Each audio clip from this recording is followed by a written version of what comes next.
Muchas gracias. Bueno, yo quisiera hablar de dos temas fundamentalmente, la estructura de la comunión anglicana y voy a ver si alcanzo a hablar del cristianismo celta desde los años de los siglos V al siglo IX. La, la comunión anglicana está dividida o compuesta por 42 provincias autónomas. Y ese reconocimiento lo hacen los controles o los organismos de unidad de la iglesia. Fundamentalmente el Consejo Consultivo Anglicano, y de eso vamos a hablar ahora. Si usted coge el libro de oración común, en el libro de oración común, en el prefacio del libro de oración común, dice qué es lo que nos une con la iglesia de Inglaterra, qué nos une con la comunión anglicana. Y entonces usted va a encontrar en el prefacio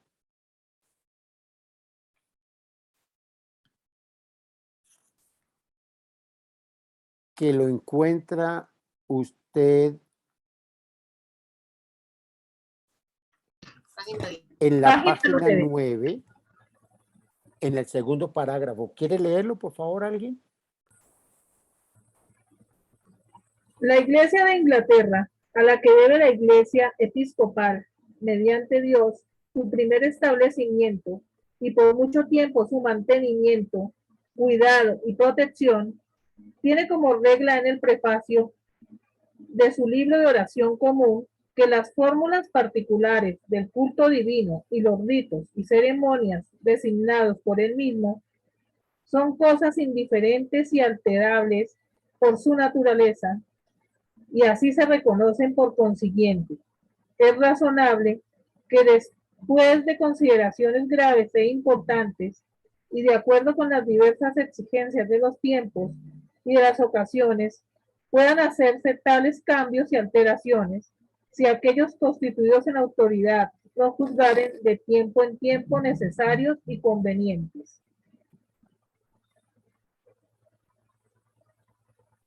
¿Continúo?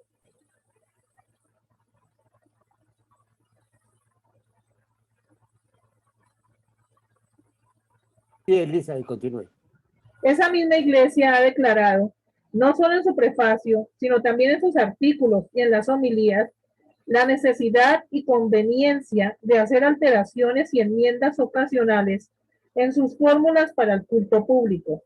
Y por consiguiente, vemos que procurando conservar el medio feliz entre la demasiada rigidez en rehusar y la demasiada facilidad en admitir alteraciones en las cosas ya deliberadamente establecidas, ha permitido en los reinos de varios príncipes, desde la primera compilación de su liturgia en tiempos de Eduardo VI, hacer alteraciones en ciertos casos, creyéndose conveniente en sus respectivas épocas, por justas y poderosas consideraciones, pero de tal manera que el cuerpo principal y las partes esenciales de la liturgia, tanto en las materias importantes como en su estructura y orden, han pertenecido aún firmes e inmutables. Perfecto. Y ustedes ya vieron con el padre Richard el, el acuerdo Chicago-Lambeth, que también es un documento acogido por la comunión anglicana. Bueno, entonces, la comunión anglicana, el liderazgo de la comunión anglicana está dada al arzobispo de Canterbury. El arzobispo de Canterbury termina sus funciones, primero cuando renuncia, segundo cuando se enferma y no puede cumplir con los deberes y responsabilidades de representar a la comunión anglicana. Cuando se muere, cuando renuncia. En esas condiciones, la iglesia, el arzobispo, la oficina del arzobispo de Canterbury comunica a la oficina de asuntos religiosos del primer ministro. Y el primer ministro le comunica a la reina. La reina o la corona británica, mejor, tiene unas iglesias que son de propiedad de la corona, como la abadía de Westminster, un caso, en donde la reina nombra el rector, la rectora de esa parroquia o de esa iglesia. Pero también la reina convoca a un comité de nominaciones para la búsqueda de un nuevo arzobispo de Canterbury. Actualmente, el arzobispo Ronald Williams renunció hace como unos 10 años para dedicarse a enseñar. Eso quiere decir que el arzobispo de Canterbury renunció y entonces la reina convoca a un comité de búsqueda y una vez que ella tenga una terna recomendada por ese comité de búsqueda en donde hay teólogos y en donde hay clérigos y laicos, la reina, una vez que tenga la terna, la pasa a la Cámara de los Lores, en donde la comunión anglicana tiene unos escaños con la nobleza británica y es en la Cámara de los Lores donde se elige el arzobispo de Canterbury por votación secreta. Son dos cámaras, la Cámara de los Comunes, que es la que usted ve todos los días en televisión, discutiendo los asuntos civiles del Estado, y la Cámara de los Lores, que una de sus funciones es elegir el arzobispo de Canterbury. Una vez que la elección se hace, no se hace pública por la Cámara de los Lores, sino que se hace pública por la reina, que la envía al primer ministro, a la oficina de asuntos religiosos del primer ministro, y es el primer ministro el que le anuncia a la comunión anglicana la elección de un nuevo arzobispo. Estoy claro, ¿verdad? ¿Alguna duda? ¿Me están escuchando? Muy claro, claro, sí, señor. Sí, señor. Bueno, es así que se elige el arzobispo de Canterbury. Y se hace toda una ceremonia, intronización, y van los primados de la comunión y lo acompañan, y todo esto. Así es elegido el arzobispo de Canterbury. Ahora, ¿cómo es elegido el Consejo Consultivo Anglicano? Cada una de las 42 provincias tienen derecho a elegir un clérigo. Y cuando hablo de clérigo puede ser un obispo, un presbítero o un diácono. Y un laico. Un clérigo y un laico. Cuando hablamos de clérigos, hablamos de las tres órdenes. Cuando hablamos de laicos, hablamos de laicos. Entonces, las convenciones generales de cada una de las 42 provincias elige un clérigo y un laico para el Consejo Consultivo Anglicano. Como usted verá, si usted multiplica 2 delegados de cada provincia por 42, le va a dar un número muy alto, pero así se compone el Consejo Consultivo Anglicano, que se dedica fundamentalmente a regular, a estudiar las constituciones de las provincias, a modificar, a presentar resoluciones y modificaciones a la comunión anglicana. Pero como el comité es tan grande y solo se reúne una vez cada 3 años y opera por 10 años, o sea que las personas que se eligen fundamentalmente se eligen por 10 años. Y como todos los elegimos a distinto tiempo, entonces va a haber menos rotación, porque entran unos nuevos y salen unos viejos, entran nuevos y quedan unos viejos y entran nuevos. En esa forma rotativa, la comunión hace una continuidad en el proceso legislativo. Pero como son tantos, entonces dentro de ese cuerpo de los 84 personas, eligen un comité permanente. Entonces una cosa es ser miembro del Consejo Consultivo Anglicano y otra cosa es ser miembro del comité permanente del Consejo Consultivo Anglicano. Entonces ellos eligen 12 personas, 6 clérigos y 6 laicos. Y ese comité permanente trabaja las resoluciones que cada 3 años saca el comité permanente, o que le llegue al comité permanente o que le llegue al Consejo Consultivo Anglicano. Y ellos sí se reúnen 1 o 2 veces por año. ¿Alguna pregunta hasta aquí? Entonces ya hablamos del arzobispo de Canterbury y ya estamos hablando de la estructura del Consejo Consultivo Anglicano, en donde hay representatividad de todas las provincias. ¿Me hice entender? Sí, señor, muy bien.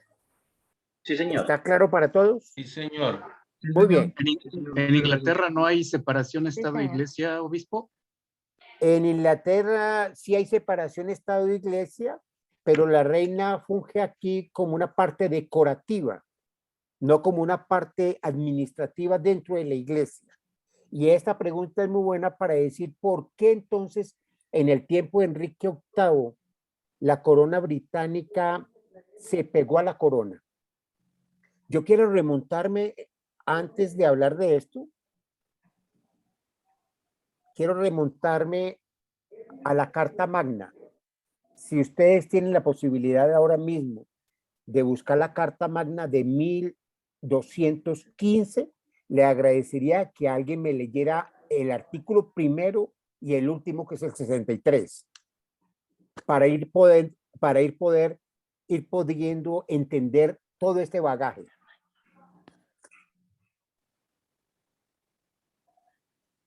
¿Alguien estaba por ahí buscando Carta Magna en Google?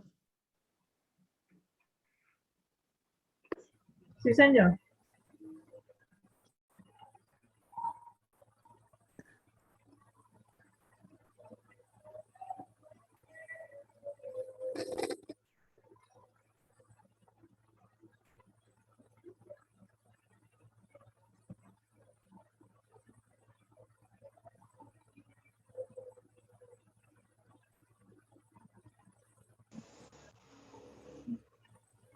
Carta Magna, 15 de junio de 1215. Por favor, léame el artículo primero. Gracias, Catherine. La primera parte. Sí, el primero. Eso está numerado. Sí, sí, la primera. Dice 1. En primer lugar, hemos ascendido ante Dios y por esta nuestra presente carta, confirmada por nosotros y nuestros herederos para siempre, que la Iglesia de Inglaterra será libre y gozará inviolablemente de todos sus derechos y libertades, y haremos que unos y otros sean, por tanto, observados. En consecuencia, la libertad de elección que se ha creído muy necesaria para la Iglesia de Inglaterra, y por nuestra libre voluntad y agrado la hemos concedido y confirmado por nuestra carta, y obtenido la confirmación de ella por el Papa Inocencio III, antes de la discordia surgida entre nos y nuestros varones, la cual carta observaremos y haremos que sea observada plenamente por nuestros herederos para siempre. Hemos concedido también a todos los hombres libres de nuestro reino por nos y nuestros herederos para siempre todas las infrascritas libertades para que las tengan, posean ellos y sus herederos, y nos y nuestros herederos para siempre. Muy bien. Gracias, Catherine. Este documento que ustedes tienen ahora en la mano es fundamental y muy importante.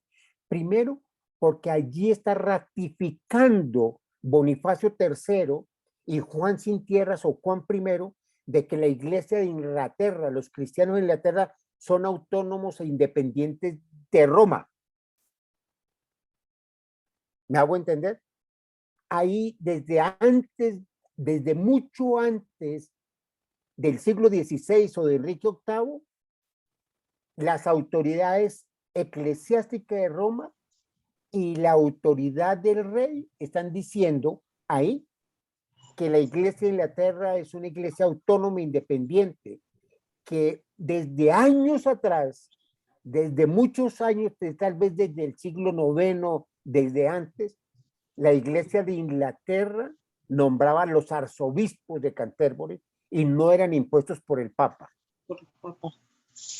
Cuando usted vio la historia de la iglesia anglicana que le dijo el padre Richard, le dijo que el Papa había enviado a Canterbury o a Inglaterra a San Agustín para que San Agustín empezara un trabajo de cristianismo en esa región.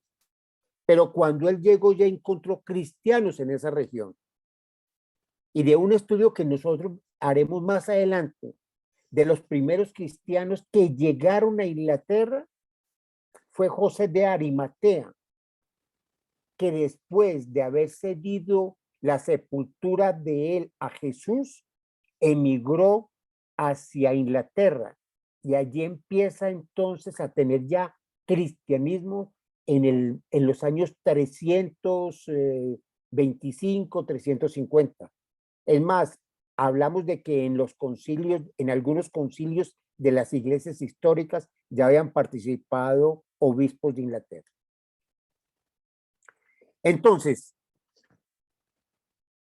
usted va a ver que esta iglesia no fue creada o constituida por Enrique VIII. ¿Por qué entonces la figura del rey en el contexto de la iglesia? Porque cuando vienen todos los problemas de la revolución que creó Martín Lutero en el tiempo de la Reforma, la gente empezó a preguntarse, entonces, ¿a dónde vamos?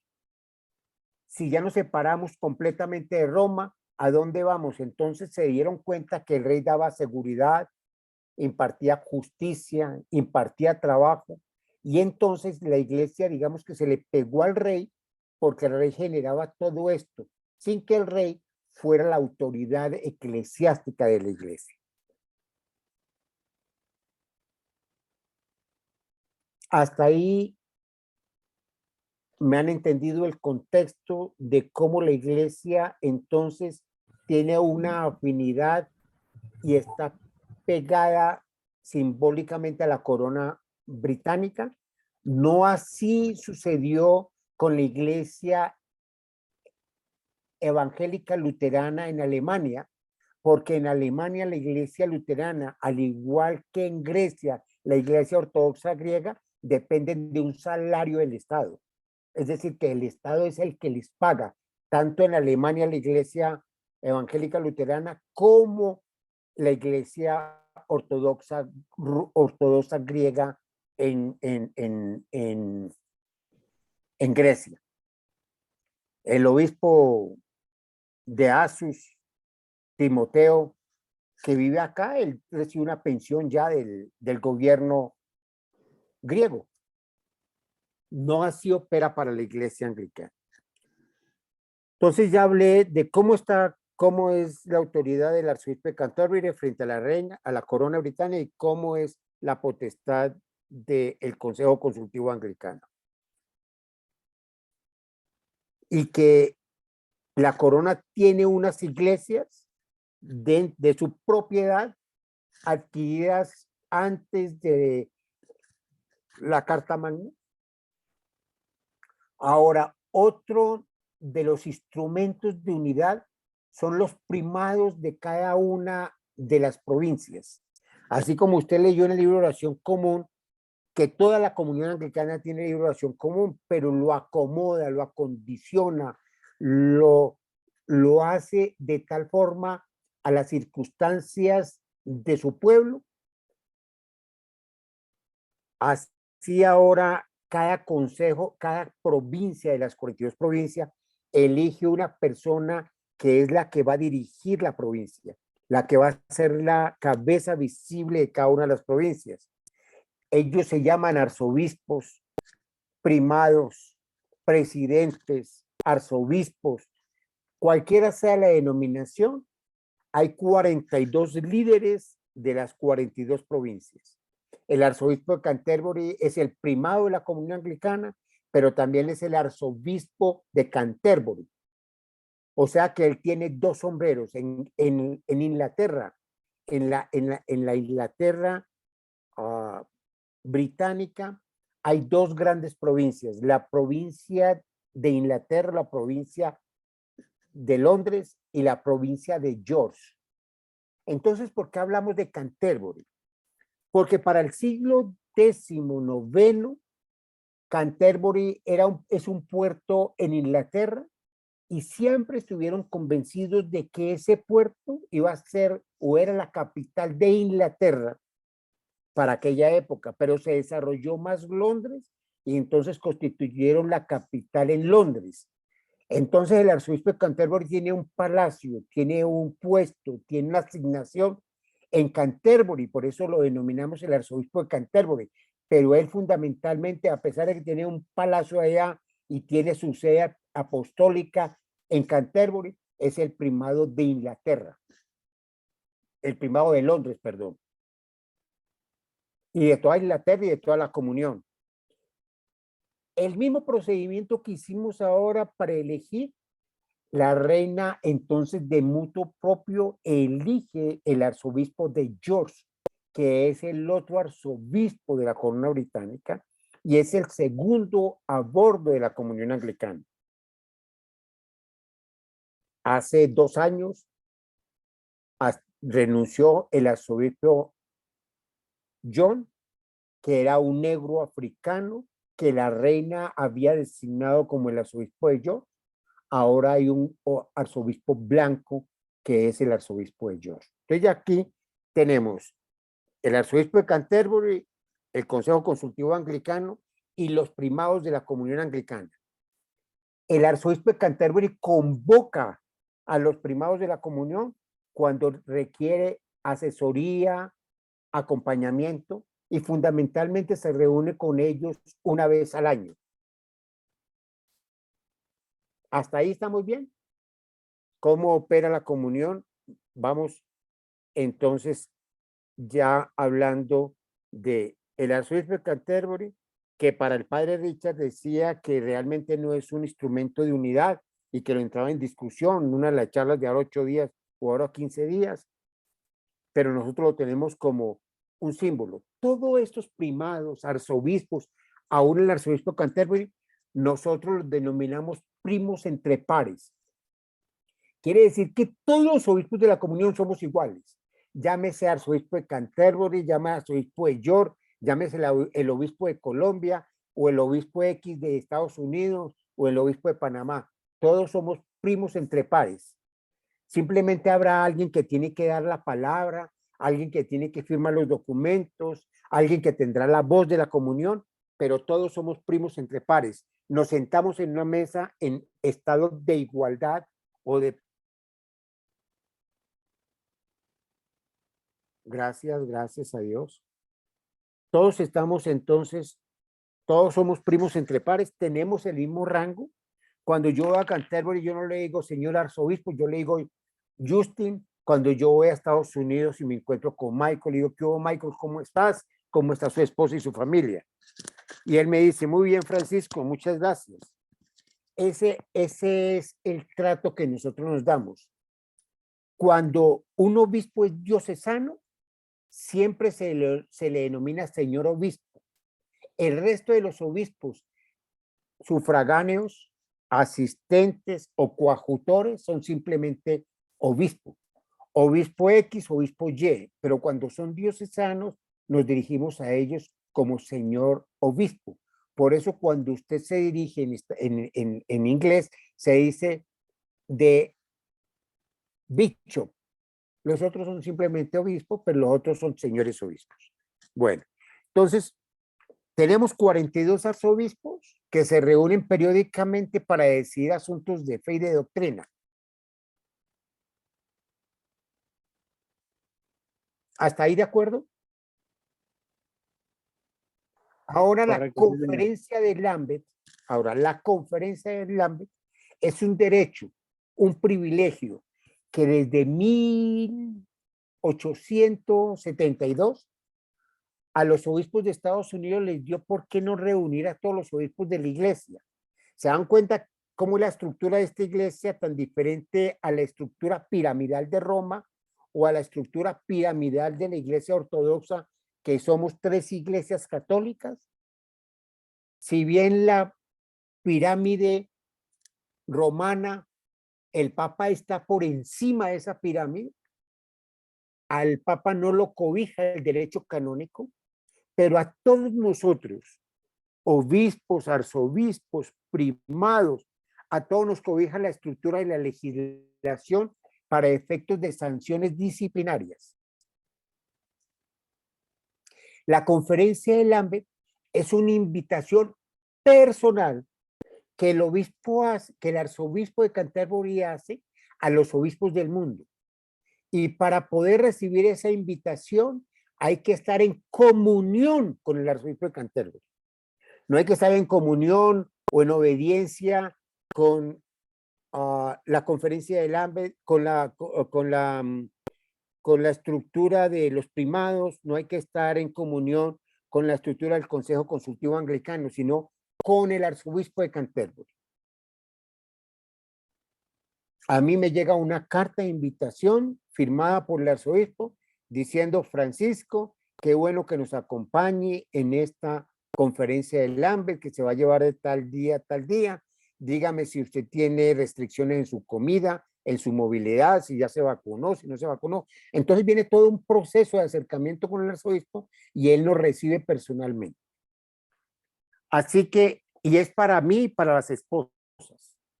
En la última conferencia de Lambeth que asistimos, que fue en el año 2008, para esa época se había armado toda la confusión de los obispos americanos gay, y el arzobispo de Canterbury no invitó a los obispos que se habían declarado gay en la conferencia de Lambeth. Ni tampoco se había autorizado la ordenación de mujeres en muchas de las provincias de la Comunión Anglicana. Alguien tiene un micrófono abierto, a ver si lo cierra. Padre, por favor. Gracias, padre. Entonces, espero que me estén entendiendo y que esté siendo claro con respecto a las estructuras de la Comunión Anglicana. Dentro de unos meses estaremos en Canterbury, Dios mediante, con mi esposa en la reunión de la conferencia de Lambeth. La semana entrante estaré, yo no voy a estar con usted la semana entrante, estaré en la reunión de Cámara de Obispos en los Estados Unidos, planificando 2 cosas. La próxima convención general, discutiendo con los obispos cuáles son las resoluciones más trascendentes que se van a presentar en la convención general y cuál es la propuesta de la provincia de la Iglesia Americana en la conferencia de Lambeth. Una va a ser las 2 primeras semanas de julio, las otras será la última semana de julio y la primera de agosto. ¿Hasta aquí alguna pregunta, alguna duda, algún comentario? Sí, señor obispo, buenos días. Más duro, por favor, que no la oigo. No, señor obispo. Muy claro, señor obispo. Una pregunta. ¿Alguien tiene una mano levantada? Pilar. Se le escucha. Rocío del Pilar. Sí, hable. Señor obispo, buenos días. Sí, una pregunta. La oigo bajita, Pilar. Ay, a ver, voy a solucionar el sonido. Déjeme, yo le subo volumen a este equipo a ver si me ve. ¿Me Es escucha que se lo mejor? oye bajito. Ahora sí. Ahora sí. Sí, ¿Se me ahora escucha sí. mejor? Listo. Señor obispo, una pregunta. Usted hablaba ahora de que cuando se reúnen eh, eh, tratan los temas de la doctrina de la fe. Hay algunas comisiones, así como en la Iglesia Católica Romana, hay unas comisiones que son de la fe, la doctrina, la formación, la misión. Hay algunas también aquí dentro de nuestra comunidad y esas cómo están organizadas, si son con primados, cómo es la organización ahí. Muy bien, Pilar, gracias. Sí, nosotros tenemos comité, hay comité de liturgia, hay comité de música, hay comité de disciplina, hay comité de estructura, hay comité de finanzas, hay comité de apoyos, hay comité de pastoral social, hay una serie de comités, hay un comité de finanzas, hay una serie de comités y comisiones en cada una de las provincias y también lo hay en la Comunión Anglicana a nivel global. Tenemos exactamente esa estructura que tiene la Iglesia de Roma, pero aquí con la diferencia de que participan clérigos y laicos. Todas las comisiones están divididas de tal forma que sean impares. Entonces, se requieren 8 clérigos en una comisión. Se van a tener que comisionar también 8 laicos en esa misma comisión. Así que las comisiones fundamentalmente son de clérigos y laicos para buscar el equilibrio en cada una de la comunión, en cada una de las actividades de la comunión. Y esas conciliaciones que se hacen en esas comisiones quedan como documentos que son líneas y directrices para toda la comunidad anglicana. No, dependiendo de cada provincia. Entonces, la que va a tomar determinaciones es el Consejo Consultivo Anglicano a nivel de toda la comunión y también están divididos en equipos de trabajo. Hay un comité permanente, pero también hay un comité de finanzas, pero también hay un comité de doctrina. Y entonces ellos se encargan de bregar con toda esa situación. Pero cada provincia en su entorno interno tiene esa misma estructura, como la tenemos nosotros. Nosotros tenemos un comité de relaciones públicas y comunicaciones, un comité de finanzas, un comité permanente, un comité de mayordomía. Tenemos también unos pequeños comités, comité de jóvenes, dependiendo de las necesidades internas de cada diócesis, de cada provincia y de la comunión anglicana. Perfecto, gracias, señor obispo. Hasta aquí, claro, ¿verdad? ¿Cómo están compuestas las diferentes provincias de la comunidad anglicana? Entonces, Señor, por ejemplo, sí, en el diga. chat escribe José de J. Celaya, pero entonces no son iguales todos los obispos si uno invita o desinvita al AMBE, o sea que no le quedó claro a él. Sí, la invitación es una invitación personal del arzobispo de Canterbury a todos los obispos del mundo. Pero puede ser que el obispo no invite a alguien. En la conferencia del AMBE fundamentalmente es una reunión ecuménica y siempre están todos los obispos invitados, que por enfermedad, por edad, por cualquier circunstancia, no pueden hacer ese viaje tan largo, pero entonces se les facilita los medios de comunicación para que asistan electrónicamente. Por ejemplo, la invitación de ahora es, ¿usted piensa asistir personalmente? ¿Cuáles vacunas tiene? ¿O quiere hacerlo vía online? ¿Con qué forma quiere que se le suministre o se le acompañe en ese proceso? Entonces hay una serie de posibilidades. En el 2008 fuimos los que habían invitado, a la ciudad de Cantabria, no invitó a quienes se habían declarado absolutamente gays. Pero ahora, hoy, ya la comunión, el arzobispo ha invitado a clérigos gay, a obispos gay con sus parejas. Hay una pregunta por ahí, creo que del padre Freddy. Señor obispo, en la línea de la conferencia del AMBE, 2 preguntitas.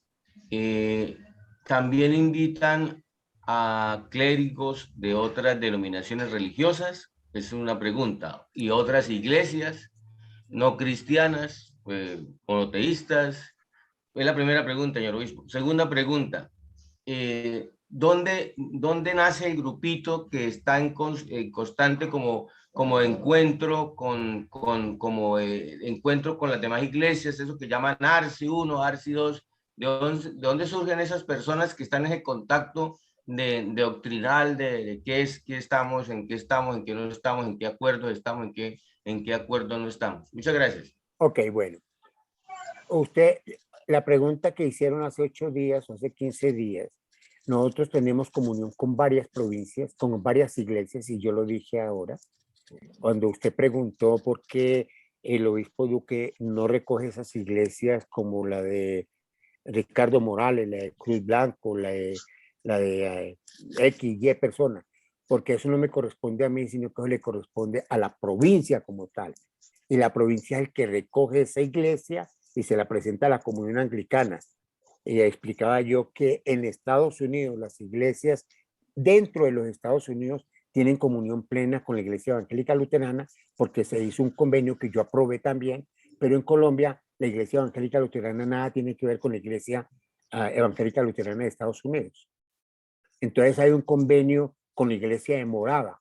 La Iglesia Morava tiene convenio con la comunión, con la Iglesia Episcopal de los Estados Unidos, en los Estados Unidos, pero también lo tiene en Nicaragua, porque en Nicaragua hay moravos, en Misquitos.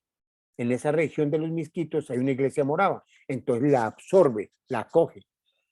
Como la Gran Comunión Anglicana tiene comunión plena con la Iglesia de los Viejos Católicos o la Unión de Utrecht de 1875, como tenemos comunión plena, yo soy el representante aquí en Colombia de la Iglesia de los Viejos Católicos. Y usted ve viejos católicos por toda parte, pero ellos nada tienen que ver con nosotros, porque son iglesias domésticas, iglesias locales.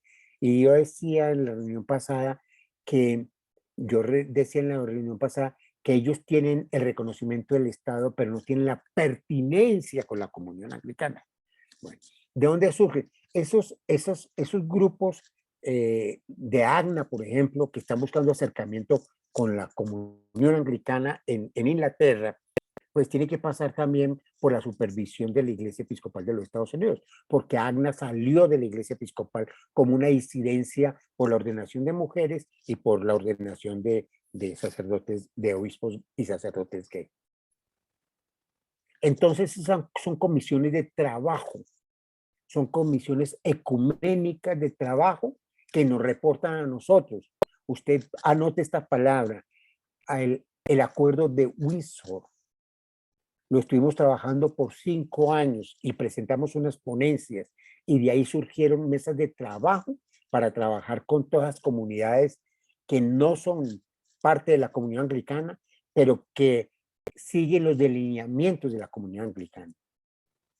Yo tengo por aquí el documento de Windsor y que lo tuvimos que trabajar por 3 años para sacar una resolución y unas conclusiones que fueron aprobadas por la convención, por el Consejo Consultivo Anglicano, que cuando usted vea a Anglican Consultant Council o el ACC, es el Consejo Consultivo Anglicano, que es una de las autoridades de la Iglesia. Entonces, usted me dirá, pero ¿tenemos comunión con AGNA? No tenemos comunión con AGNA. ¿Tenemos comunión con FACOL de África? No tenemos comunión con ellos, porque ellos se separaron de la comunión para hacer una nueva iglesia. Esas iglesias conservadores africanas presentaron resoluciones y propuestas para que en el Consejo Consultivo Anglicano y en la reunión o en la conferencia de primados de la comunión sacaran a la Iglesia Episcopal de los Estados Unidos de la comunión anglicana, la expulsaran por ser una iglesia liberal. No pudieron hacerlo porque el convenio que hay con la comunión anglicana está plasmado en el libro de oración común. Y entonces no pudieron sacarnos de la comunión como si fuéramos una iglesia acéfala de la comunión anglicana. Lo que nos dijeron es, por favor, no participen en eventos ecuménicos por los próximos 5 años. Esa fue la sanción. ¿Por qué? Porque usted en los eventos ecuménicos con la Iglesia de Roma de pronto manda a un gay o una lesbiana a una reunión y no queremos que eso provoque un cisma con la Iglesia de Roma. Entonces nos abstuvimos por 5 años. Ya no, ya eso es muy abierto y muy popular y ya es muy común. Pero esa es la explicación y espero que le haya quedado clara de cómo funciona esta estructura tan grande de la comunión anglicana, que si usted mira las páginas del Consejo Consultivo Anglicano, dice que somos la segunda iglesia cristiana más grande del mundo, con más de 90 fieles a nivel del mundo. Por ahí hay otra mano levantada, que espérenme, pongo los lentes a ver quién es. Baje la mano, padre Freddy, para que la hermana, vamos a Catherine, vamos a dar la palabra, a Lady vamos a dar la palabra. Catherine. Su reverencia, buenos días. Buenas. Señor obispo, una pregunta. Su merced hablaba de los comités, ¿sí? de todos sus comités donde van sacerdotes y van laicos, con el cual pues se construye y se mejora la iglesia. Mi pregunta es, ¿qué necesita el laico para pertenecer a estos comités? Muy bien. Entonces, vamos a hablar más adelante sobre las estructuras diocesanas, las estructuras provinciales con P pequeña, con P minúscula y las estructuras provinciales con P mayúscula. Primero se requiere un activismo, que usted sea elegida a una convención diocesana, que usted salga electa en esa convención diocesana para participar en diferentes comités. Y en esa misma vamos escalando. Yo ahora mismo soy miembro del comité de estructura de la Cámara de Obispos y de la Cámara de Diputados. Y el comité de estructura tiene que ver con toda la legislación, tiene que ver con los cánones, el cumplimiento de las normas, y tiene que ver con una cantidad de cosas. Hay otro comité que es el de disciplina eclesiástica. Yo no estoy en disciplina eclesiástica, sino que estoy en estructura de la iglesia. Estoy en el comité de World Mission, o sea, misión mundial, que tiene que ver dónde llega la iglesia y cómo llega, y dónde faltan obispos y cómo hay que suplir esa forma de obispo. Estoy básicamente en los dos comités, y mi esposa, que participa también en la iglesia desde hace como 50 años conmigo, está en el PBNF, que es el presupuesto de la iglesia. Es donde se discuten qué iglesias necesitan más dinero, cuántas iglesias tienen que pagar, porque nosotros tenemos que pagar para sostener esa estructura. Nosotros tenemos que aportar dinero a la provincia americana. Y la provincia americana tiene que destinarnos dentro del presupuesto dinero para poder cubrir la burocracia de la comunión anglicana. Igual que pasa en Roma, el párroco de la iglesia de Roma de la Ponchera tiene que destinar para darle al arzobispo un diezmo, para que el arzobispo a su vez, con toda la plata de las parroquias, pueda darle a la arquidiócesis, y la arquidiócesis darle al cardenal. Entonces pueda tener esa infraestructura para que la infraestructura pueda representarnos en esos niveles. En el Estado opera lo mismo, pero opera al revés. Entonces, el Estado cobra unos impuestos nacionales y de eso es que da unas regalías, porque es dueño del subsuelo, dueño de las plantas eléctricas, dueño del petróleo. Entonces, subsidia, pero también el municipio tiene que subsidiar al Estado en otras cosas. Eso es deme que yo te doy. Aquí opera lo mismo. Ellos me dan, pero de lo que me dan yo tengo que retribuirle a ellos para que puedan sostener la infraestructura de la iglesia. No es que recibamos millones, pero de lo poco o lo mucho que recibimos tenemos que destinar unos rubros para poder sostener la infraestructura de la iglesia. Lady. ¿Le contesté, Catherine? Sí, señor, muchas gracias. Buenos días, obispo. No, pues ya estoy procesando toda esta información y solo no me quedó claro, pues a la conferencia va usted, los obispos, y va las esposas. Y al consejo son sacerdotes laicos y obispos. Por ejemplo, quisiera un ejemplo. Por ejemplo, aquí en Colombia, la iglesia principal está en Bogotá. Y en otras partes como Cali, Medellín, hay pues otras iglesias. ¿Cómo los cogen? ¿Los coge en su caso usted, el obispo, o también tienen una forma de ser democrático esto? Sí, nosotros pedimos que en el tiempo de Adviento haya asambleas parroquiales, y las asambleas se reúnen los que son recibidos. Por eso la importancia de ser uno recibido, porque cuando uno es recibido, y ya hablemos de la recepción, que es por el bautismo, por la confirmación o por la recepción canónica, como pasó con usted. Una vez que usted es recibida, usted hace parte de la comunidad, tiene deberes y obligaciones. Entonces el padre López hizo unas asambleas ahí y eligió una junta congregacional. La junta lo tuvo que haber sacado de una asamblea que se celebró. Entonces reúne a todos los feligreses recibidos y la gente se postula Ya hay unos delegados para una convención diocesana y dice quiénes se quieren postular para ser los guardianes mayores, los principales los elige el obispo, pero los guardianes menores, el secretario, el tesorero, el guardián de ofrendas y los vocales y el guardián de la ofrenda de la UTO los elige la parroquia en elección popular, pública, que se hace en las parroquias al inicio de cada Adviento. Eso tuvo que haberse hecho en todas y cada una de las parroquias. Yo no opero ahí para nada. Simplemente yo convoco, como me convocan a mí, yo convoco a los sacerdotes para una reunión de clérigos. Pero cuando decimos, estamos constituyendo el comité de jóvenes, entonces el padre me manda una lista de jóvenes y en esa lista de jóvenes de su parroquia están estos jóvenes, Juan Pablo, está el hijo de la señora, la que vive ahí en la parroquia, entonces hay unos comités. Y cuando viene la convención diocesana, los nombres para que participen en estos comités a nivel nacional salen de la Asamblea Nacional que nosotros hacemos. No lo sacamos de otra parte. Ni el obispo nombra a nadie, sino que el obispo vota como vota Pedro, como vota Juan o como vota María para la elección de esos cupos. ¿Me dice entender, Lady? Sí, pero quiero que me aclare esto. En cierta ocasión hicieron esa reunión y yo me hice esa pregunta.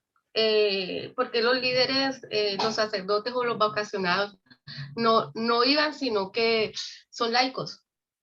¿Es por el orden que tiene la iglesia? No te entiendo la pregunta. Por ejemplo, los guardianes, no podía ir un vocacionado, tenía que ir un laico. No. Los vocacionados son laicos. A los vocacionados no le ha quitado el laico. Cuando se ordenan, cambia el rol. O sea, Cuando cualquier vocacionado cuando... puede participar en cualquiera. Sí, señora. Ah, bueno, Sí, muchas gracias por aclararme. sí, señora. Sí, Johan. Señor obispo, buenos días. Referente a los comités, ¿sí? Y a la junta. Cuando hablamos de la junta, también pertenecería por lo menos el que está del comité de los jóvenes, el comité de la mujer por lo menos. ¿Harían parte de la junta de la iglesia, la junta parroquial? ¿O Sí, sería muy aparte? No, hacen parte de la junta. Lo que yo acostumbro a hacer para hacerlo democrático es, yo les digo, tenemos el puesto de guardián menor y el guardián menor, de acuerdo a los cánones, tiene que velar por los bienes muebles de la iglesia. ¿Qué son los bienes muebles? Las bancas, los libros de oración, los libros del altar, el ambón, el incensario, la cruz alta, los bienes muebles. Antes estaba Pedro. Pedro ha dicho que no quiere continuar. Alguien se propone para guardián menor. Entonces, 3 personas, yo. Que vamos a elegir entre esos 3. ¿Quiénes votan por Pedro? Muy bien, tiene 5 votos. ¿Quiénes votan por María? 2. ¿Quiénes votan por José? 1. Entonces queda elegido José, que tuvo 5 votos, ¿sí? Si lo quieren hacer secreto, entonces piden papelitos y votan secreto. Pero todos tienen derecho. Tengo un cubo para secretaria. La secretaria este año estuvo Elizabeth. Elizabeth, ¿usted quiere continuar? ¿Usted la apoya? Sí, la apoyamos porque ha hecho unas buenas actas y es muy clara en la redacción. Listo. Elizabeth, ¿quiere continuar? Sí, acepto la nominación. Aprobado, aprobado. Una elección democrática. Más democracia no puede haber. Y así son todos los puestos. ¿Cuáles son los puestos? Guardián menor, secretario, tesorero parroquial, 2 ujieres, 2 personas que contabilicen la ofrenda, porque una cosa es, la ofrenda se recibe. ¿Quiénes son los ujieres de la ofrenda? Entonces, los ujieres de la ofrenda son Pedro y María. Entonces, Pedro y María recogen la ofrenda, van y la contabilizan. El sobre 15, 10,000 pesos, y el sobre 20, 4,000 pesos. Ofrenda suelta, 50,000 pesos. Cuando reúnen eso y firman el papelito, le entregan al tesorero. Llevan un control ellos y llevan un control al tesorero. El día de hoy, 6 de mayo, le entregamos al tesorero 50,000 pesos. Entonces el tesorero ve y lo consigna. El padre le dice, señor tesorero, se me acabó las hostias y el vino. Él va y la compra, padre, ¿cuánto le doy? Deme 50,000 pesos. El padre le trae un recibo y eso presenta a la junta parroquial, que debe haber una reunión básicamente cada mes. Los gastos han sido estos, el aseo de la iglesia costó 35.000 pesos, o el aseo de la iglesia no ha costado nada porque la mayordomía de Juan. Pero lleva un control. Cuando el obispo va, lo primero que el obispo debe revisar es el libro de las Eucaristías, cuántas celebró el padre, o el padre no ha celebrado Eucaristías, cuántas ofrendas tienen, en qué le han invertido y en qué le han gastado. Yo una vez llegué a una parroquia y entonces miré el libro de ofrendas y decía, ofrenda de los 4 domingos del mes de mayo, 1.155.220. Débito, servicio telefónico por 1.245.325. Estaban en déficit en 120.000 pesos. Padre, ¿qué pasa con el teléfono? No, es que todos los feligreses vienen aquí, piden el prestado del teléfono y llaman al Japón y a la China y a la India. Le digo, padre, quita el teléfono. Mal administrador. ¿Cómo me va a dar un teléfono ahí para que los feligreses llamen a la conchinchina y hagan llamadas por llamar? ¿No? Y ahí estaba la factura. Le dije, padre, quítelo, córtelo. Entonces, uno tiene que ser no solo buen pastor, sino buen administrador. ¿Cómo va a haber la fuga de dinero por eso? No, es que gastamos 10 botellas de vino al mes. ¿Por qué? Porque cada uno se le da una botella de vino. ¿En qué gastan la plata? No, pues que cada que celebramos la Eucaristía invitamos a toda la feligresía que viene a almorzar. ¿Y entonces qué están haciendo? Parece un club más que por una parroquia. Entonces, ¿cómo poder mejorar las finanzas de la parroquia? ¿Cómo ustedes pueden apoyar y ayudar para que la parroquia funcione bien? A ver, Luis Duarte. Señor obispo, sí, señor, mire, yo tengo una duda con respecto al obispo de Canterbury. El arzobispo de Canterbury tiene, digámoslo así, como una autonomía para hacer visitas canónicas en los diferentes países, o si envía algún representante, o si requiere como el permiso del obispo diocesano para hacer ese tipo de visitas o algo así. Buena pregunta, Luis. Sí, tiene que pedir permiso al obispo diocesano para hacer la visita. Efectivamente, eso es lo que procede en esos casos. Pero él puede visitar cualquier diócesis de la comunidad anglicana o cualquier provincia. Nosotros en la provincia de los Estados Unidos nos hemos reunido con él varias veces porque a él le parece más fácil visitar una provincia cuando está reunida, como el caso de la semana entrante, donde estamos más de 150 obispos, que él venga y haga una visita. Ella, si alguien quiere hablar conmigo en privado, aquí estoy. Lo atiendo de 2 a 3 de la tarde el día jueves 15 de marzo.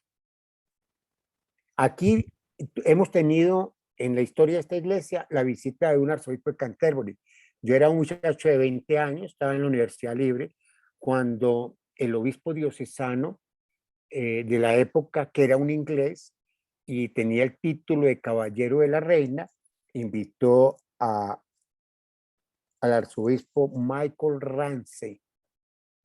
Michael Ramsey, usted lo va a encontrar porque en 1952 él coronó a la reina Isabel de Inglaterra, a la vigente reina.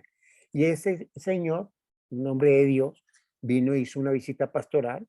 Estuvimos con el alto gobierno, fue invitado a la Casa de Nariño, con el presidente Caballero, ¿cómo llamaba? López Caballero, el que le llamaban el pollo. Y ahí estuvimos en un almuerzo que yo era el representante de los jóvenes, estuvimos ahí, estuvimos en el Palacio Arzobispal reunidos con Monseñor Aníbal Muñoz Duque, y la visita fue 8 días, magnífica, maravillosa. Todos los medios de comunicación tuvieron que hablar de eso.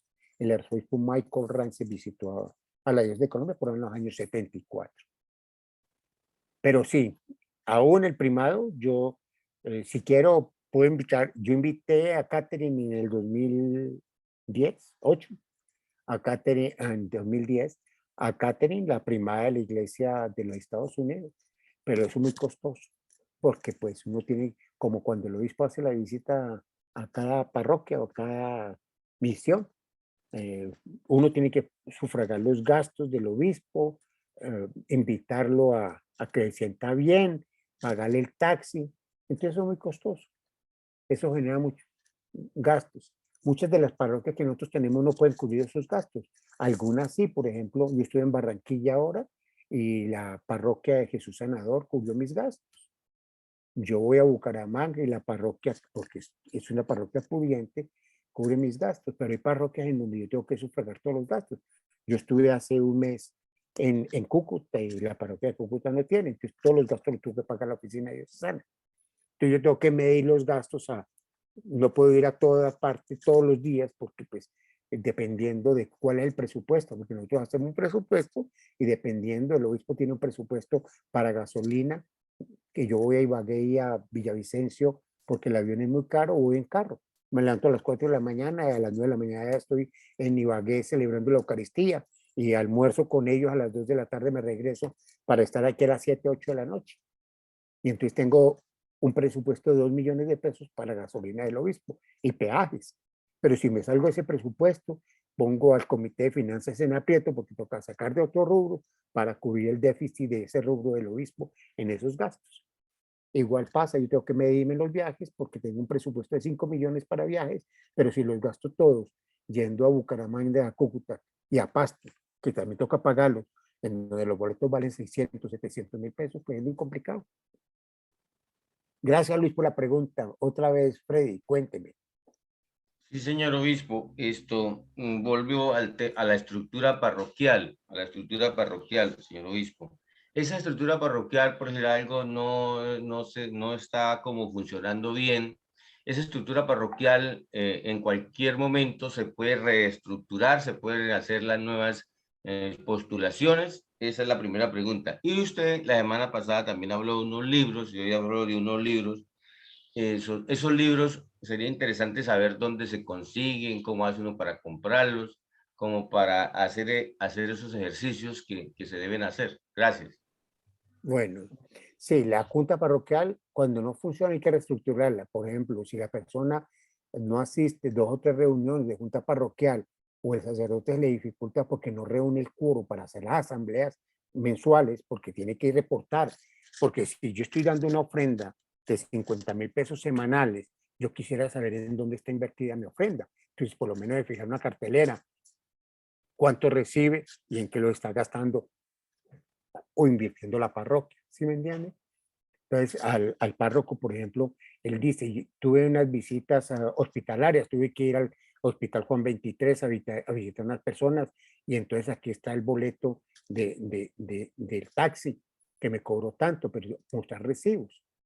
Y entonces todo eso tiene que pagarlo porque cada parroquia también, nosotros tenemos un fondo de pensiones que es magnífico, maravilloso. Ese fondo de pensiones está en Nueva York.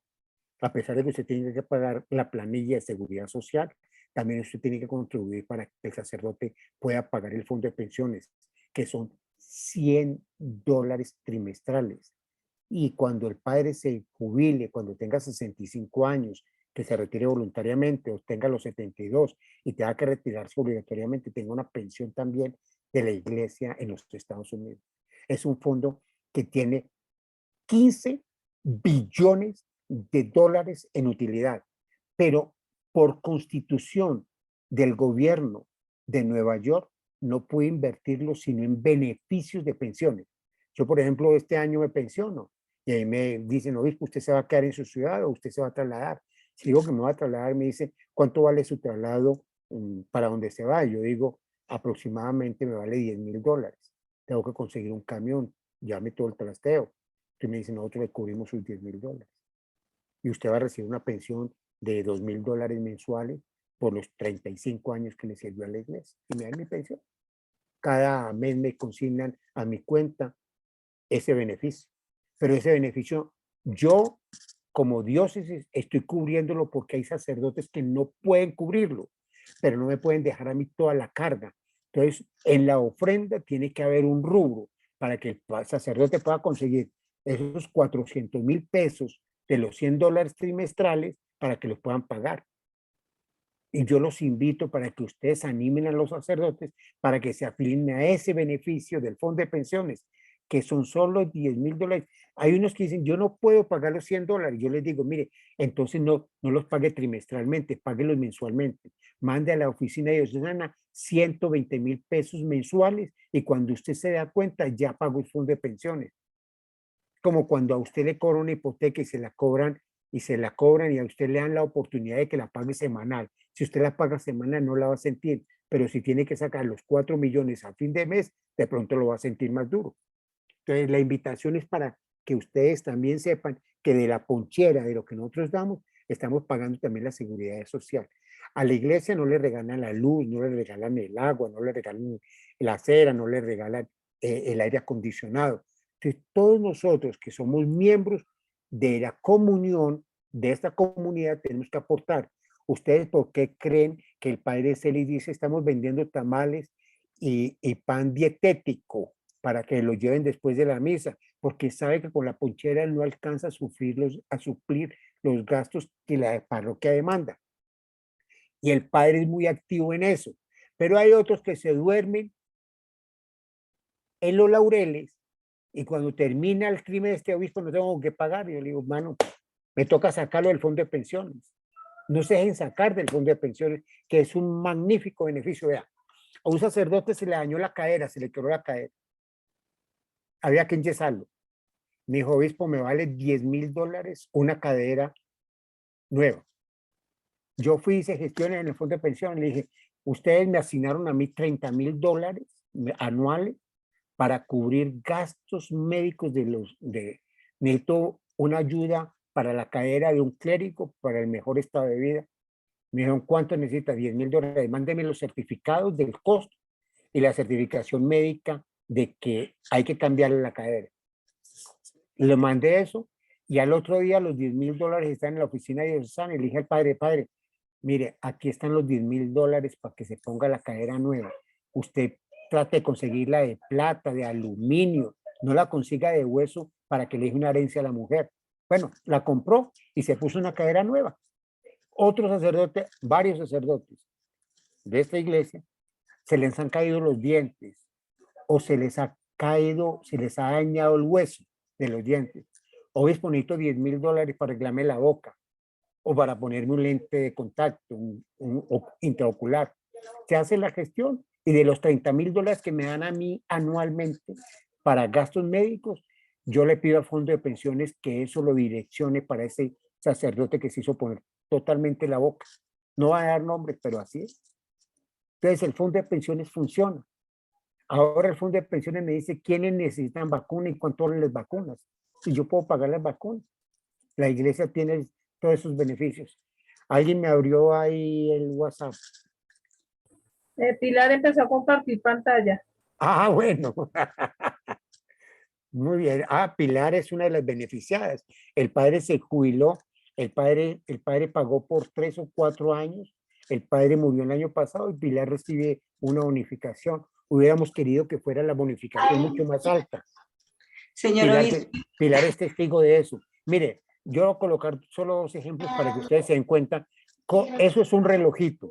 Si algo hay bueno en esta iglesia, es el fondo de pensiones. Mire, un sacerdote soltero afilió como beneficiaria a su mamá. Su mamá se murió, se quedó sin beneficiario. El padre creyó que nunca se iba a morir y yo no me di cuenta y no le recomendé a él que cambiara o que sustituyera al beneficiario. El padre se murió y el fondo de pensiones no pudo hacer nada. Solo le dio una ayuda a las hermanas como de $20,000. Pero esos $20,000 es como quitarle un pelo a un gato, pudiendo haber recibido esa persona o esos beneficiarios $550 mensuales. Ganan más los pensionados que los clérigos activos. Yo tengo 2 clérigos pensionados y cada uno recibe $600 porque este año hay un comité del fondo de pensiones al que queremos aspirar para llegar a él, en donde uno puede pelear esos beneficios. ¿Qué estamos peleando? Que el fondo de pensiones de la iglesia americana sea igual para los sacerdotes que están en ultramar o fuera de la iglesia internacional. Sí, Pilar. Sí, señor obispo, precisamente, disculpe que compartí la pantalla sin intención. Precisamente quería agradecerle porque sí, definitivamente el fondo ha sido de una gran ayuda para nosotros. Pablo no alcanzó a completar los 5 años y sin embargo tenemos tenemos el apoyo del fondo y no sé, señor obispo, en qué posibilidad no solo este fondo fuera para clérigos, sino que también al menos las juntas parroquiales pudiéramos tener ahí una participación, pudiéramos, eso se ha mirado que los laicos, miembros de la comunidad, tengan una posibilidad también de cotizar en este fondo.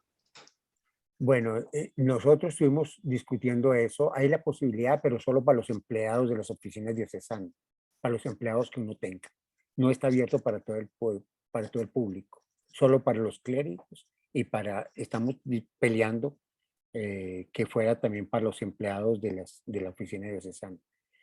Otro ejemplo que le quiero colocar, a un sacerdote le murió la esposa y siguió soltero. De pronto se casó con una feligres. Él quería que la sustitución pensional fueran para sus nietos. Firmó un acuerdo para que le dieran a sus nietos. Pero cuando se volvió a casar con la feligres, perdió los beneficios. Entonces la pensión ahora la recibe la feligres. Y aquí hay personas que saben de quién estoy hablando. Bueno, seguimos. Yo no sé por qué me desvié el tema. En donde, ya me perdí, ya no sé dónde estoy. Las juntas parroquiales son las muletas del sacerdote. Las juntas parroquiales son los ojos, son las gafas, son los lentes de aumento del sacerdote. Por favor, ayuden al sacerdote para que la pastoral, ustedes le dicen, mire, padre, doña fulana está enferma, vamos a orar por doña fulana, o doña fulana no puede venir, queremos ya la comunión. Entonces el padre los prepara a ustedes para que sean laicos activos, y el obispo les pueda dar licencias para que puedan llegar a ser líderes pastorales, líderes laicos comprometidos con una pastoral dentro de la iglesia. Elizabeth me está mostrando algo y tiene la mano levantada. Sí, señor obispo, aquí tengo el libro precisamente de la Junta Parroquial. Yo les voy a escanear el apéndice, que básicamente dice cuál es la función y responsabilidad de cada uno de los miembros que conforman la Junta, para que lo puedan tener y se le envía a todos por el grupo. Yo le propongo otra cosa, Elizabeth. Por favor, mándelo a escanear todo, como escaneamos el de Neil Steel, para que todos lo tengan. Eso vale 10,000, 15,000 pesos. Lo manda a escanear todo y lo pone en PDF y lo subes a la red. Nosotros pagamos la escaneada para que todos lo puedan tener y se beneficien todos. Pero la junta parroquial es el trampolín para poder iniciar una vida activa dentro de la parroquia. Le hemos dado licencias pastorales a unos miembros de la iglesia que no han pasado por la junta parroquial. Y lo que queremos es que pasen por la junta parroquial para que saboreen, no digo el poder, pero para que saboreen la hermosura de poder apoyar y animar al sacerdote en todas las actividades que tenga. Yo veo aquí otras manos, Lady también, y después Spirley. Sí, señor obispo, a mí me gustó esa parte y yo creo que todos los procesos hay que mejorarlos, los procesos y los procedimientos en todas partes, en toda institución se mejoran y se hace un plan de mejoramiento, que eso no siempre nos va a dar un resultado de que las cosas sigan mejor, ¿no? Usted Entonces habla yo con quería el padre. Obispo, yo quería preguntarle, pues yo he visto, me refiero a cuando la gente tiene su certificado de bautismo y la confirmación, yo soy contadora pública y sí tenemos un archivo central donde tengamos una copia, donde se pueda manejar una información, que por medio de eso yo creería que se puede hacer también un trabajo. Nosotros tenemos también un archivo central. Cuando usted fue recibida en esta iglesia, el padre debió haber guardado un archivo en Trinity y tuvo que habernos enviado un archivo que está digitalizado en la oficina diocesana. Así que yo cuando consulte cuándo fue recibida Lady, yo puedo decir, Lady fue recibida en tal día, tal hora por el obispo en tal parroquia. Así que nosotros también tenemos su archivo. Pero usted lo que tiene que hablar con los sacerdotes, padre, yo quisiera ayudarle a usted en la junta parroquial. Bueno, Lady, ¿para qué es buena? Ah, yo soy contadora, entonces usted puede ser la tesorera o que recoja la ofrenda o la persona activa con las finanzas. Eso es lo que tú puedes ayudar. Vamos a escuchar a a Sperling y vamos a escuchar después al padre Manrique.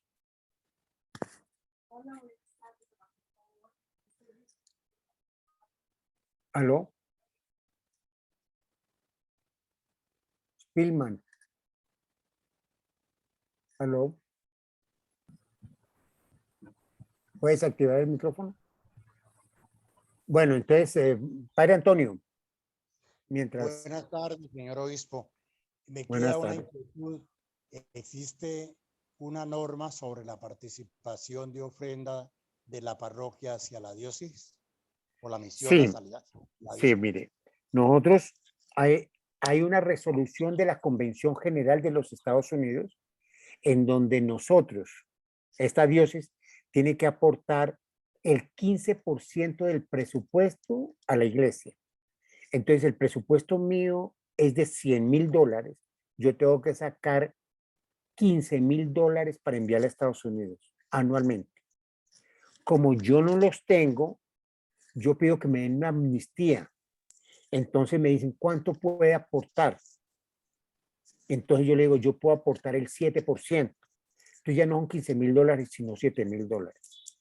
Igual sucede cuando hay parroquias muy ricas en Estados Unidos que tienen 10 feligreses y el padre dice, el presupuesto para este año es $1,000,000. Y entonces las 10 familias que tiene el padre dice, cada uno tiene que aportar $100,000. ¿Pueden hacerlo?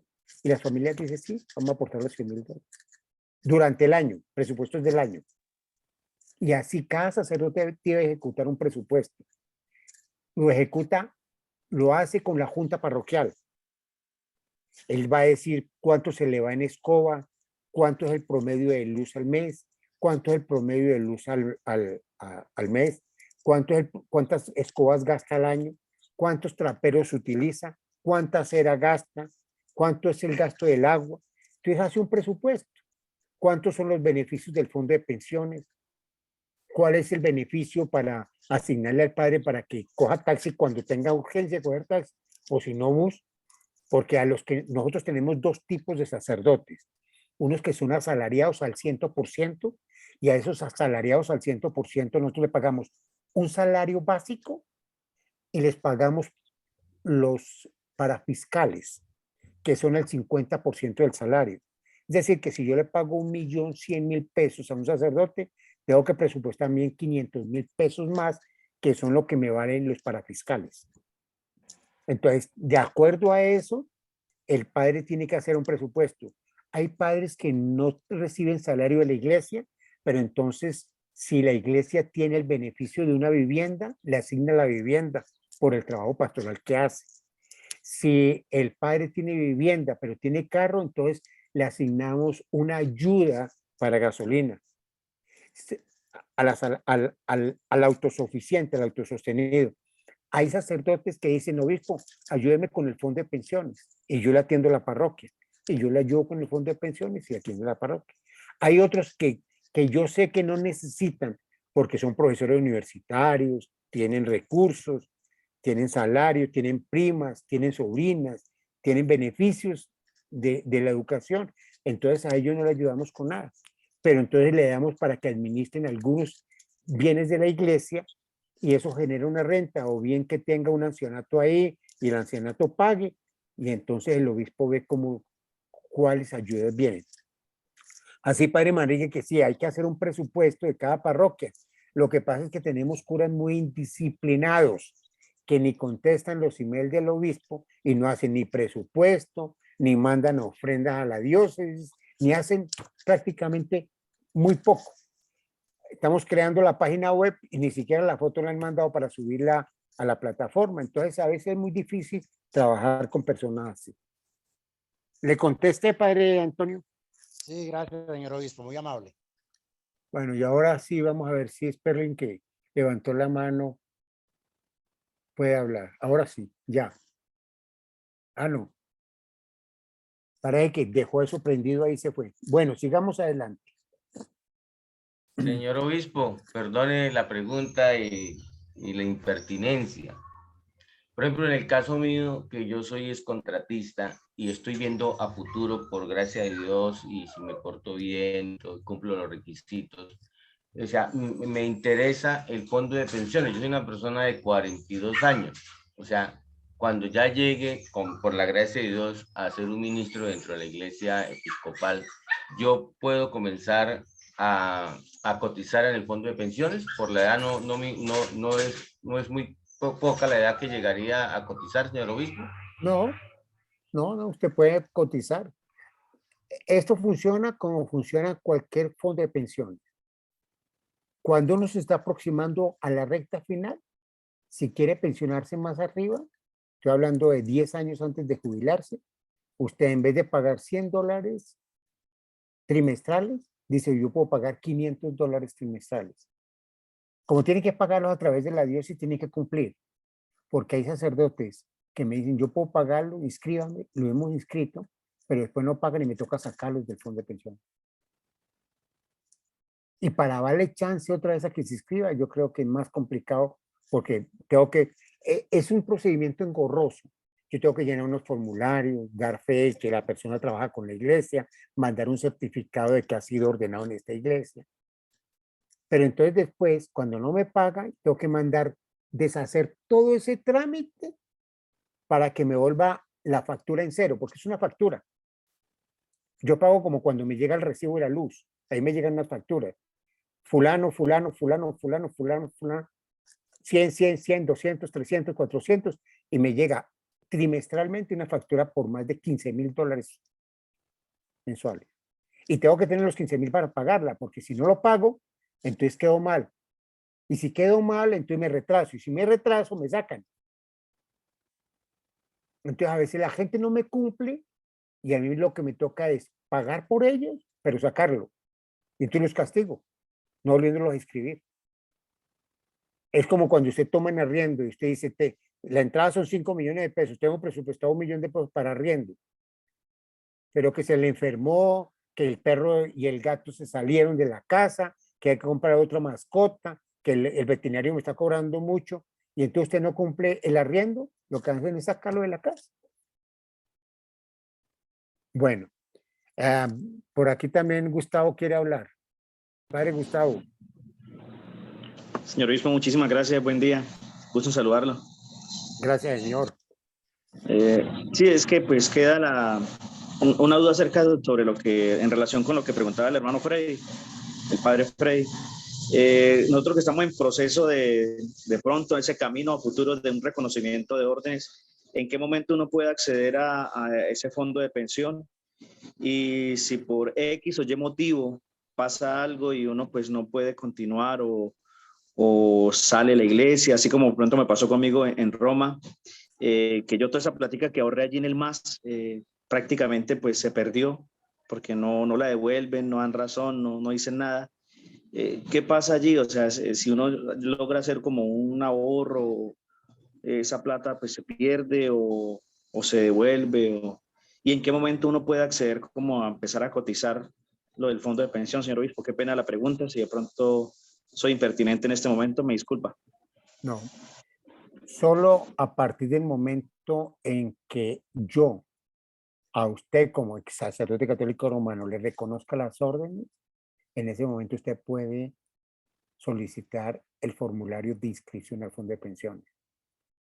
Todos esos formularios tienen que ser avalados por el obispo. Y así cotice 1 mes, 2 meses, 1 año o 5 años, cuando usted cumpla la edad, o sea, a empezar, le van a decir a dónde le consignamos lo que usted consignó.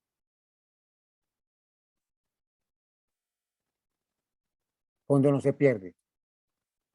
Es igual que sucede con el seguro social o con el fondo de pensiones, que usted dejó de seguir cotizando, a usted le siguen cobrando. Cuando a usted lo saquen de la iglesia o usted renuncia a la iglesia, yo tengo que informar esa novedad, como cuando informo al fondo de pensiones, de Colpensiones. Tengo que anunciarle esa novedad al fondo de pensiones de los Estados Unidos, diciendo ese sacerdote se retiró o este sacerdote fue sancionado disciplinariamente y ya no trabaja con la iglesia. En ese momento se corta el chorro porque si no me sigue llegando el taxímetro, sigue contando el taxímetro. En ese momento, entonces, esperan que usted cumpla los 65 años, se pone en contacto con usted o me dicen a mí, ahora me están diciendo a mí, ¿dónde consigo a fulano de tal? Que estuvo cotizando en el fondo de pensiones y tienen dinero acá. Y ellos le envían. Ellos no se quedan con nada, todo lo devuelven. Muy bien. ¿Pero supo hasta cuándo? Cuando yo empiece, cuando yo ordene de diácono a Freddy, entonces Freddy me dice, obispo, regáleme el formulario en el fondo de pensión. Entonces yo le regalo el formulario, él me lo diligencia. ¿Qué dice el formulario? ¿Cómo se llama? ¿Cuál dirección electrónica tiene? ¿Cuál es el número del teléfono? ¿Y cuál es la persona que va a ser la beneficiaria? Porque esto se beneficia. Si yo me muero, mi mujer sigue recibiendo. Si yo certifico de que mi mujer no siga recibiendo, entonces ahí me dan el 100% de la pensión. Y cuando me muera, se pierde el beneficio de la pensión para los herederos. Pero si quedan herederos, ellos siguen recibiendo fondo de pensiones. Muy bien. Entonces sigamos. ¿Por qué llegamos al fondo de pensiones? ¿Dónde era que estábamos con todo ese tema? Ahora para volver a hilar, ¿cómo es? Estructura parroquial, pero no está interesante, señor obispo. Estamos en la estructura. Estamos en la Eso estructura. hace parte. Estamos en la estructura provincial. Bueno, entonces la estructura provincial es muy importante, estructura parroquial es muy importante para que ustedes cojan pinitos, cómo se estructura. A veces a mí me dicen, oye, pues venga a la junta parroquial nuestra que va a ser tal día para que nos acompañe y para que se elija. Y entonces yo los acompaño para que se haga democráticamente. Simplemente mirar los perfiles de las personas que nos apoyen, nos ayuden en la obra ministerial. Igualmente, esa misma estructura parroquial o misional que usted tiene, la tengo en la diócesis. ¿Y de dónde la saco yo? La saco una convención que hago cada año y entonces la gente se postula y yo selecciono, digo, ¿usted quiere trabajar en tal comisión? ¿Quiere trabajar con tal parte? Y las personas que están ahí los eligen en el comité permanente. Y con el comité permanente yo en la convención pido quienes tienen el perfil para trabajar medios de comunicación y relaciones públicas. Entonces son medios personas que trabajen en internet, que sepan manejar bien la plataforma. Entonces hay unos perfiles. Y a esas personas las convoco y le digo, ¿usted quiere trabajar con nosotros en esto? Sí. Y entonces yo le digo al comité permanente, estas personas quieren participar en este comité. El comité permanente, que es el que nosotros elegimos en la convención, me apoyan en elegir los otros comités. Entonces, si usted mira, por ejemplo, nosotros tenemos comité de evangelismo, comité de relaciones públicas, comité de mayordomía y de emergencia, comité de días santos. Por ejemplo, ahora que viene el jueves y viernes santos, hay que recoger una ofrenda especial y nosotros lo mandamos para Tierra Santa. Nosotros tenemos iglesia en Tierra Santa. En Tierra Santa de Jerusalén hay iglesia anglicana y hay una provincia anglicana allá. Nosotros lo mandamos desde aquí a la iglesia de Estados Unidos y todo lo que recoge la iglesia de Estados Unidos lo manda para Tierra Santa, para el sostenimiento de los lugares santos, porque nosotros hacemos parte de esa estructura. Entonces, hay una serie de comités. Hay un comité que es el de la UTO, que se llama Ofrenda Unida de Acción de Gracias. Ese comité de Ofrenda Unida de Acción de Gracias, cada parroquia debe tener una mujer representante de ese Fondo Unido de Acción de Gracias. ¿Cómo se compone? Es una cosa que ha crecido mucho en la iglesia. Después de la Primera Guerra Mundial, hubo países en Europa que quedaron devastados. Entonces las mujeres se reunieron y dijeron, vamos a echar una moneda de centavo, de 5 centavos, o 10 centavos, o 25 centavos de dólar para ayudar a esa gente. Entonces la llamamos Ofrenda Unida de Acción de Gracias. Yo salgo a la calle con esta inseguridad cuando regreso y digo, gracias Dios mío. Y entonces tengo una alcancía que la voy a mostrar y yo he hecho una ofrenda ahí. Vamos a ver si la encuentro. La tengo aquí a mano.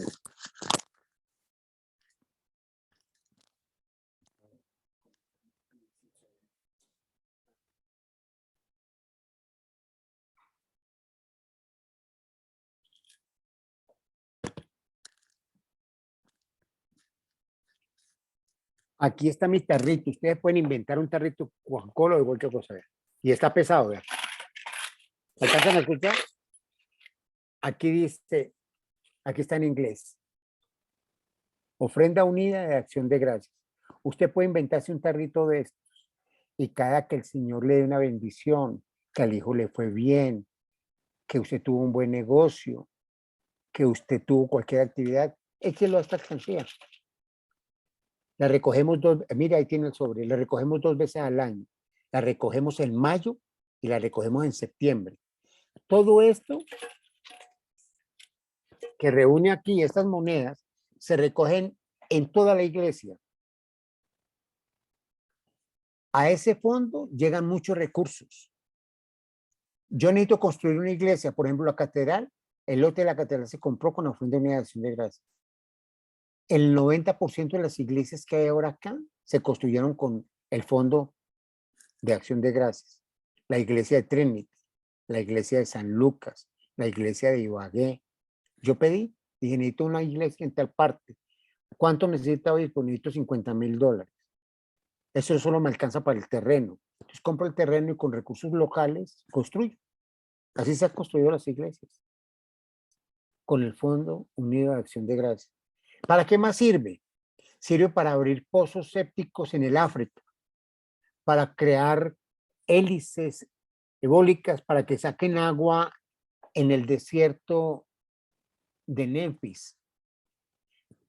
Toda la gente acude a ese fondo y ese fondo tiene unas políticas. Y entonces yo cumplo las políticas, me mandan los formularios, yo lleno los formularios y me dan plática para ese fondo. Consulte usted en internet, ofrenda unida de acción de gracias y solo lo tiene la iglesia episcopal. Es como cuando la iglesia de Roma recoge para las vocaciones, ¿qué? El óvulo del Papa. Imagine todas las iglesias del mundo recogiendo unas moneditas y con eso se ha creado el Banco del Vaticano, que le presta a usted el dinero que quiera, o antes se robaban todo el dinero que querían en libras esterlinas o en euros. Así hemos construido aquí en esta iglesia muchas iglesias. También lo dan para escuelitas, lo dan para cosas que sean útiles para el trabajo de la iglesia. Ahora lo están dando para la quinta marca de la misión. Entonces uno aplica y ojalá todas las juntas parroquiales, pregúntenle a sus sacerdotes, usted tiene una persona encargada de la ofrenda de acción de gracias. Fundamentalmente lo hacen las mujeres, porque a uno le va a pesar. Y entonces usted lleve el día más cercano al 14 o al 15 de mayo las cajitas y el padre reúne todo eso y la persona encargada de la ofrenda de unidad de acción de gracias la cuenta. El padre la pone en el banco y me la manda a la oficina diocesana y nosotros convertimos eso en dólares y lo mandamos a Nueva York. Si todos nos proponemos a dar gracias a Dios por todo lo que recibimos, echando una monedita entre semana a ese fondo crece y nosotros podemos acudir y servirnos de ese fondo. Entonces hay muchas pastorales que de acuerdo a la parroquia, a la necesidad, hay que crearlas. Por ejemplo, crear el comité de emergencia. ¿Qué consiste el comité de emergencia? Que se inundó un barrio y la parroquia no tiene nada que ofrecer. Y entonces en el púlpito el padre dice, mire, ayer se inundó y hay una familia de la iglesia que está pasando necesidades, pero no ha dicho que traigan una libra de chocolate, una libra de arroz, una panela, una botellita de aceite. Pero si todos los domingos nos acostumbramos a llevar a la iglesia y a crear la necesidad de crear un fondo de emergencia, vamos a ayudar a mucha gente. Entonces hay personas en la misma comunidad nuestra que pasan necesidades. En la catedral había una persona, una mujer, que vivía en el estrato 6, casada con un magistrado de la corte, que ganaba más de 36 millones de pesos al mes, pero el hombre se divorció, le hizo quitar la luz, le hizo quitar el agua, ella vivía con una hija, y en la catedral Elizabeth sabía, La catedral le dábamos mercado. Y ella llevaba al mercado el arroz y la panela y las papas para la casa, para cocinar esa semana. Y mucho tiempo lo tuvimos así, mientras salió una sentencia en que lo condenaron al magistrado, lo metieron preso y le condenaron a pagar una parte de la pensión que él recibía a esa mujer. Nosotros hacíamos el trabajo de abogacía. Había mucha gente amenazada y nosotros lo que hacíamos era apoyarlos. Le buscábamos visa en la embajada de Canadá y él se iba para Canadá, pero el visado solo era para él, como refugiado o como desplazado o como amenazado. Y la familia venía a la iglesia. La iglesia en Canadá se encargaba de buscar los beneficios del Estado, como eran vivienda y servicios públicos, capacitación, aprender el idioma, y la iglesia lo ayudaba. Y cuando ya él pudo trabajar, podía presentar una solicitud de reintegración familiar, me mandaba los documentos a mí, yo llevaba al consulado, a la embajada, a la familia, la mujer y las 3 muchachitas, y le solicitaba al cónsul que le diera visa de integración familiar, y así reuníamos la familia. Ese beneficio lo prestaba la iglesia. Pero ¿de dónde salen esos recursos? Pues esos recursos salen del apoyo que hay en la comunidad con un comité de emergencia o necesidades que se crean en la comunidad. Es decir, tenemos una gama de trabajos pastorales que yo no puedo decirle a usted cuáles son, pero usted sí puede decirle al padre, padre, aquí necesitamos esto, y necesitamos aquello, y necesitamos lo demás allá. Ahora que Antonio va a construir, vamos a hacer una brigada de ladrillos. Padre, yo puedo llevar 10 ladrillos. ¿Dónde lo recoge? Y así empezamos a crear la necesidad de buscar la forma de construir. Hay otras parroquias que no tienen esa necesidad. Yo podría quedarme hablando con ustedes aquí todo el día y toda la semana, pero vamos a dejar algo para la próxima. Ya me están llamando a almorzar y en esta casa llaman una sola vez y pasito, porque si no hoy van a rifar mi almuerzo. Bueno, la próxima semana seguimos. Yo tengo aquí un documento, voy a ver si se lo hago llegar a Elizabeth para que se los envíe a ustedes, para que lo podamos tener y podamos hablar sobre eso, que es las iglesias celtas, que son las primeras iglesias cristianas que se crearon en el Reino Unido. Al igual que en el tiempo de Jesús, nadie sabía que iba a ser una iglesia romana o que iba a ser una iglesia de Antioquía o que iba a ser... La unificación de las iglesias se demoró mucho, como aparece en el credo de Nicea y como lo hicieron a la fuerza en el tiempo del credo de Nicea para unificar todas las iglesias, pero cada iglesia tenía su líder y cada uno quería ser importante. Yo a ver cómo se lo hago llegar a Elizabeth para que Elizabeth se los difunda a usted. ¿Alguna pregunta más? O si no, dejamos a Elizabeth para que llame a lista. Pues había varias manos levantadas, señor obispo, pero rápido, para no formar, a ese comité de emergencia o ese tipo de comités. ¿Qué se requiere? ¿Se presenta ante el comité permanente para que lo apruebe ante el señor obispo? Nosotros tenemos uno que es a nivel diocesano. Lo que estoy pidiendo es que lo hagan a nivel parroquial. Y a nivel parroquial, en la catedral teníamos la canasta, ¿cómo llamaba Elizabeth? ¿La canasta qué? ¿Cómo? Canasta de Lázaro. La canasta de Lázaro. Y entonces las personas llevaban una librita de chocolate y en la ofrenda iban y las llevaban, no antes del servicio para que no los vieran, llevaban una bolsita y había una librita de sal. Es que no tienen que hacer cosas estrambóticas. Usted no tiene que, si usted tiene y va a ir al Éxito y compra un mercadito de 30,000 pesos, bienvenido. Pero si usted no tiene, ni puede llevar una libra de panela, una libra de arroz, una libra de chocolate, una botellita de aceite, todo eso se recibe y todo eso se reparte. Créeme que los miércoles a la Catedral va gente. Nosotros estamos en un estrato 4 o 5 y no creíamos que había necesidades. Cuando empezamos a visitar A 3 cuadras arriba de la catedral, por donde nosotros nunca caminamos, encontramos gente con mucha necesidad. Y Elizabeth que está aquí y Pilar que están aquí, puedes dar fe. Gente recicladora que no alcanzaba a conseguirlo del mercado. Y los miércoles iban y el padre, con todo lo que nosotros llevábamos y depositábamos en la canastilla de Lázaro, se le armaban mercaditos.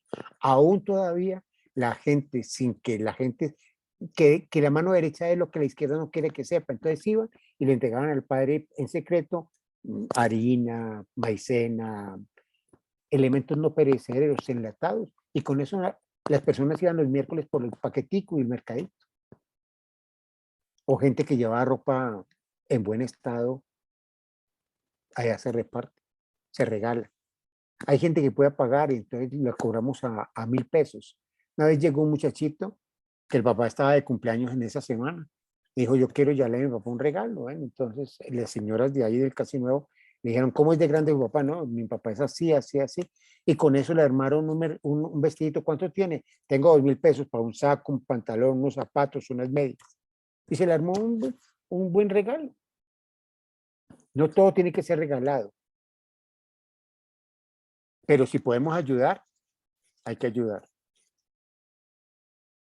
Lo vemos en Jesús Sanador, la gente es muy generosa y al padre le llegan mercados de benefactores y el padre va y los reparte.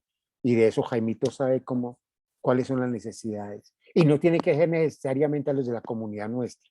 Estoy diciendo que en nuestra comunidad llega gente pobre y ni gente necesitada. Hay gente que vive en estatus 6, pero que pasa mucha necesidad.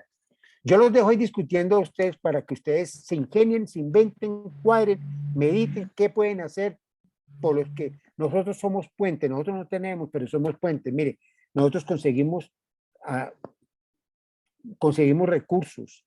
Tenemos en el suroriente de Bogotá 150 familias y el padre es un puente y con eso y con lo que nos mandan de Estados Unidos para ese programa damos alimentación diaria a 150 familias y desayunos y almuerzos a 150 familias que viven en los muladares a 2 kilómetros de la parroquia, pero gente que todavía no tiene ni baños ni cisternas, que viven con esas lonas verdes que tapan y nosotros conseguimos materiales para poderles ayudar a tener no digo una casa digna, pero por lo menos para que no aguanten frío. Feliz tarde y muchas bendiciones para todos.